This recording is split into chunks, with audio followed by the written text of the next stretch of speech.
ಪ್ರಥಮ್ ಬಹುಶಃ ಪರಿಚಯನೇ ಬೇಕಾಗಿರುವಂಥ ಏಕೈಕ ವ್ಯಕ್ತಿ ಪ್ರಥಮ್ ಅಂತ ಅನಿಸುತ್ತೆ. ಯಾಕೆಂತಂದರೆ ನಾವೆಲ್ಲ ಆ್ಯಕ್ಟ್ ಮಾಡಿ ನಾವೆಲ್ಲ ಮೀಡಿಯಾಗೆ ಬಂದು ಆಮೇಲೆ ನಮ್ಮ ಪರಿಚಯವನ್ನು ಮಾಡಿಕೊಂಡು ಆಮೇಲೆ ನಾವು ಪ್ರವರ್ಧಮಾನಕ್ಕೆ ಬಂದು ಆಮೇಲೆ ನಮ್ಮ ಪ್ರತಿಭಾವಂತರು ಅಂತ ಗುರುತಿಸಿ ನೀವೆಲ್ಲ ನಮ್ಮ ಹೇಳ್ಬೇಡಿ ನಾವು ಮದುವೆ ಮಾಡ್ಕೊಂಡು ಆದರೆ ಪ್ರಥಮ್ ಹಂಗೆಲ್ಲ ಒಂದೇ ಶಾಟ್ ಒಂದೇ ಇನ್ನಿಂಗ್ಸಲ್ಲೇ ಬಂದು ಸೆಂಚುರಿ ಹೊಡಿಬೇಕಾ, ಸಿಕ್ಸ್ ಹೊಡಿಬೇಕಾ, ಏನೇನು ರೆಕಾರ್ಡ್ಗಳು ಮಾಡಬೇಕು ಎಲ್ಲ ರೆಕಾರ್ಡ್ಗಳನ್ನ ಮಾಡಿ ಇಡೀ ಕರ್ನಾಟಕ ಜನತೆ ಅಂದರೆ ಇಡೀ ವರ್ಲ್ಡಲ್ಲಿ ಕನ್ನಡಿಗರು ಎಲ್ಲೆಲ್ಲಿದ್ದಾರೋ ಅಷ್ಟು ಕನ್ನಡಿಗರಿಗೂ ಪ್ರಥಮ ಬಹಳ ಚಿರಪರಿಚಿತ ವ್ಯಕ್ತಿ ಆಗ್ಬಿಟ್ರು ವಿಠಲ್ರಾವ್. ಓಕೆ, ಡಾಕ್ಟರ್ ಆದಮೇಲೆ ಇನ್ನೊಂದು ಹೇಳಬೇಕು ಅಂತಂದರೆ ನಿಜವಾಗ್ಲೂ ಬಹಳ ಮುಗ್ಧ ಮನಸ್ಸಿನ ವ್ಯಕ್ತಿತ್ವ ಪ್ರಥಮ್ದು.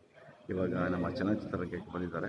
ನಾನು ಇಡೀ ನಮ್ಮ ಕನ್ನಡ ಚಿತ್ರರಂಗದ ಪರವಾಗಿ ಅವರಿಗೆ ವೆಲ್ಕಮ್ ಹೇಳ್ತಾ ಇದ್ದೀನಿ. ಅದಾದ ನಂತರ MLA ಅಂತ ಒಂದು ಸಿನಿಮಾ ಮಾಡ್ತಿದ್ದಾರೆ, ಅದಾದಮೇಲೆ ನಟಭಯಂಕರ ಅಂತ ಒಂದು ಸಿನಿಮಾ ಮಾಡ್ತಿದ್ದಾರೆ, ಅದಾದ ಮೇಲೆ ಕರ್ನಾಟಕದ ಅಳಿಯ ಅಂತ ಒಂದು ಸಿನಿಮಾ ಮಾಡ್ತಿದ್ದಾರೆ. ನಾನು ಕೇಳಿದೆ ಅವರು ಎಲ್ಲಿಂದ ಆಮದಾಗಿದ್ದೀರಿ ನೀವು, ಆಂಧ್ರದಿಂದನ, ತಮಿಳುನಾಡಿಂದನ, ಅಥವಾ ಕೇರಳದಿಂದನ, ಅಥವಾ ಮಹಾರಾಷ್ಟ್ರದಿಂದನ ಹೇಳ್ಬಿಡಿ. ಎಲ್ಲದಕ್ಕೂ ಅವಿನಾಭಾವ ಸಂಬಂಧ ಇದೆ ನಮಗೆ. ಯಾಕೆಂದರೆ ಹಿಸ್ಟ್ರಿ ತೆಗೆದು ನೋಡಿದ್ರೆ ಅಷ್ಟು ಸಂಬಂಧಗಳಿರ್ತವೆ ನಮಗೆ ಹಿಸ್ಟ್ರಿನಲ್ಲಿ. ಸೊ ಯಾವ ಊರಿಂದ ಬಂದಿರುವಂಥ ಅಳಿಯ ನಮ್ಮ, ಯಾಕೆಂದರೆ ಕರ್ನಾಟಕದ ನಮ್ಮ ಮನೆ ಮಗಳು ನಿಮಗೆ ಕೊಡಬೇಕು ಅಂದರೆ ನಾವು 150 ಸರಿ ಯೋಚನೆ ಮಾಡಬೇಕಾಗುತ್ತೆ. ಪ್ರಥಮ ನೀವು ಹೇಳ್ತಾ ಇರೋದು ಹೆಂಗೈತೆ ಗೊತ್ತಾ, ಡ್ಯಾಮೇಜಿಂಗ್ ಸ್ಟೇಟ್ಮೆಂಟ್. ನನಗೆ ಹೆಣ್ಣು ಕೊಡಲ್ಲ ಅಂತ ಹೇಳ್ತಾ ಇದ್ದೀನಿ. ಇಲ್ಲ ಅಲ್ಲ, ಹೇಳ್ತಿ ಕೇಳಿ. ನೀವು ಡಾಕ್ಟರ್ ವಿಠಲ್ರು, ಡಾಕ್ಟರ್ ಜೊತೆಗೆ ನಾನು ಕಾಂಪೌಂಡರ್ ಇದ್ದಂಗೆ, ಅದನ್ನ ಹೇಳಿ ನೀವು. ಅದು ಈಗ ಕರ್ನಾಟಕದ ಅಳಿಯ ಅಂತ ಒಪ್ಕೊಂಡು ಆದಮೇಲೆ ಅವ್ರು ನನಗೆ ಹೆಣ್ಣು ಸಿಗಲ್ಲ ಅಂತ ಹೇಳ್ತಾವ್ರೆ.